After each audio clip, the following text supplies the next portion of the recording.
Hello NCF family, it's time for another Thursday update. Today you get a 3-for-1 deal. Don Blair and Bill Teeter are each taking a part in today's update.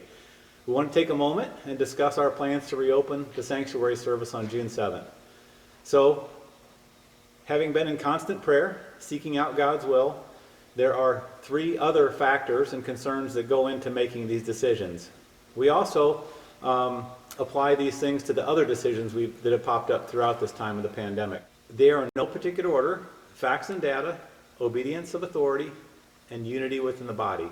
And Don Blair is going to start us off with some of the facts and data that played into making this decision.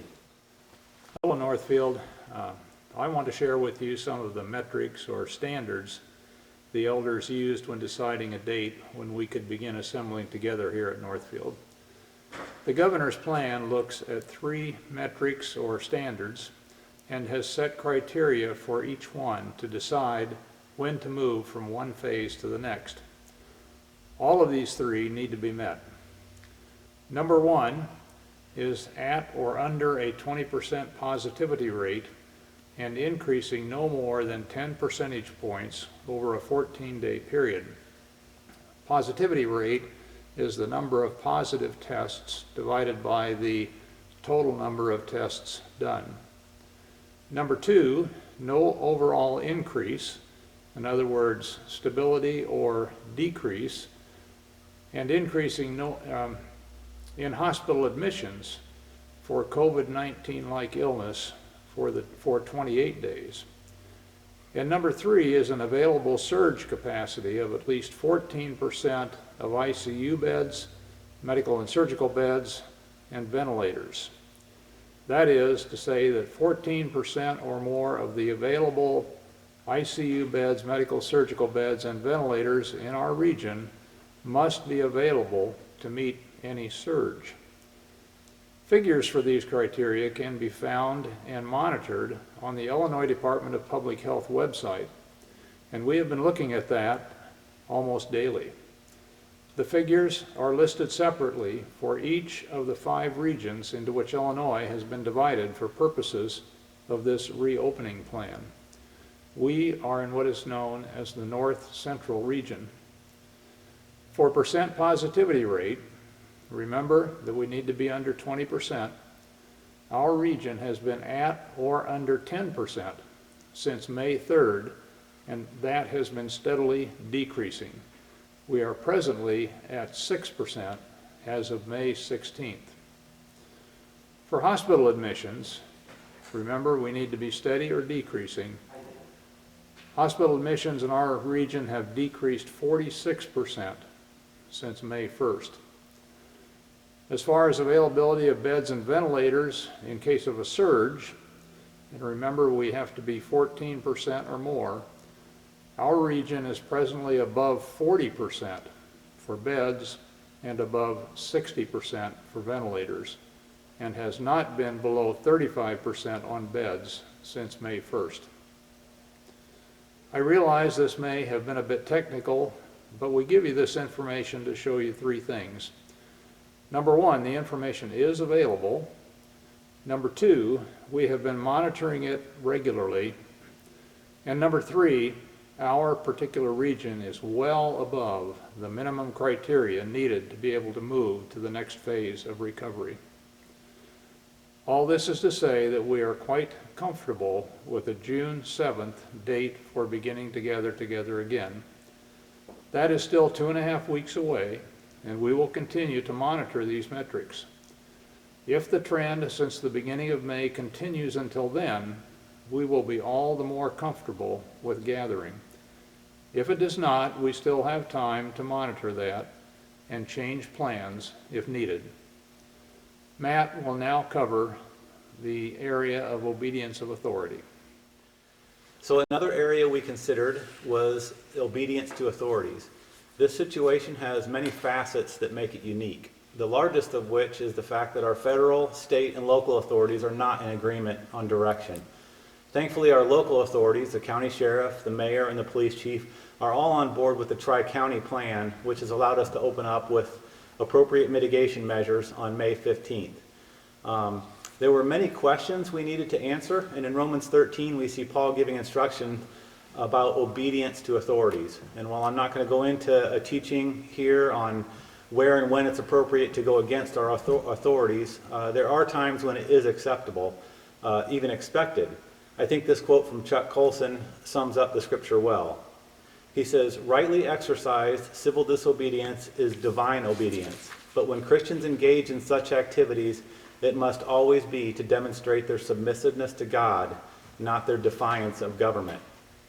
Our motivation in this decision is to do what's right in aspect to shepherding this flock and proclaiming the gospel.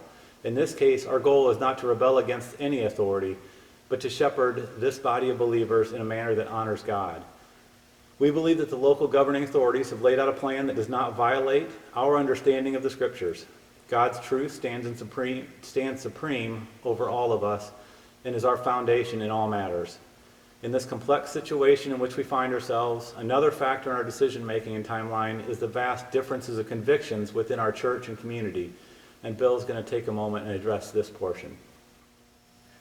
Hi, Northfield. I want to have us consider some things that need to be addressed as we get back together. Amongst our congregation, we have a wide variety of opinions about the virus and about the governor and maybe others and how they are handling things. Evidence shows that for 99% of us, an infection will be mild or non-symptomatic. But for the old and the vulnerable, it can be dangerous and even lethal. Some of us have expressed a need to open up now and give people some freedom, while others, wanting never to get the virus, want to be very cautious and keep most restrictions till a vaccine is made. Some believe strongly one way, others believe strongly another, and still others don't know what to think, but are very tired of the virus and the debate. Well, in Romans chapter 14, we see that the early church was debating a significant problem that they were wrestling with, the idea of eating meat offered to idols. Paul helped lead them through that struggle. Paul sees the potential for division, and he calls everyone to be first fully convinced in their own mind. That means thoughtful consideration. That means not blind obedience or passive attitude. That means thinking things through. That means being fully convinced, not just an opinion. And then he calls them to act on that and choose a direction, but not to demand that direction from all the others, but only with gentleness, reason, and relate their conclusions, and then finally give each other room. Paul would exhort us not to destroy the work of God over our virus conclusions or opinions, but be kind and gentle, not contentious, so that in the end, that we do not look down on brothers and sisters who have a different conclusion than we do.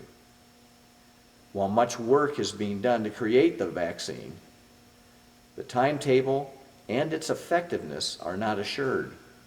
The probability that one will be ready soon is very small. On top of that, 99% of the population could go on without it, having only a mild or asymptomatic result.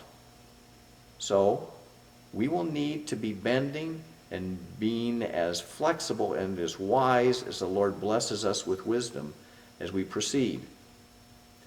Now, concerning our harmonizing as a body, let us accommodate as much as we can.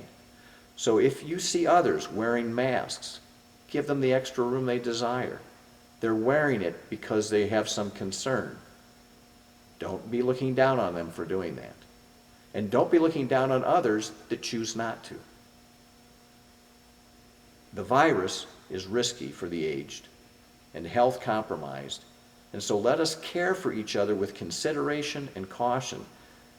Some of the congregation are very vulnerable, and they should not risk the large group setting at this time, but continue to watch online, alone, or maybe with trusted friends, and there is no shame in being prudent about their health.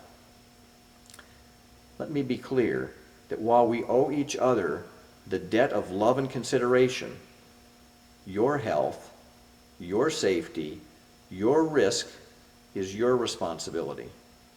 You need to take control of your responsibility. You know if you have vulnerabilities that could lead to very serious problems with the virus. You know that. So take responsibility and restrict your movement if you know that. While risk is something we get into whenever we even drive a car, we accept that risk of driving a car.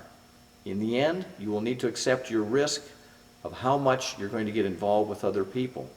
You see, until this virus burns out, or you get it, or you get the vaccine, you will be at some level of risk.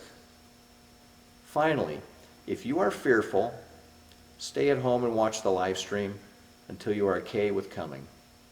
If you are sick, stay at home. If you are significantly vulnerable, consider staying at home and watching the live stream until things settle out. Tremont has been very safe for some time, but because of the Tri-County area opening up, it is likely that the virus could move through this area at some time. And when the virus does move through here in the next months, because we are opening up, you will be in some greater risk until it burns out or moves out of the area.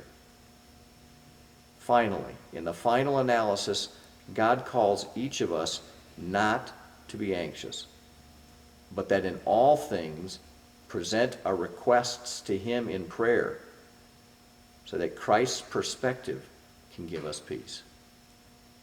May the Lord bless you with peace as you go through this time.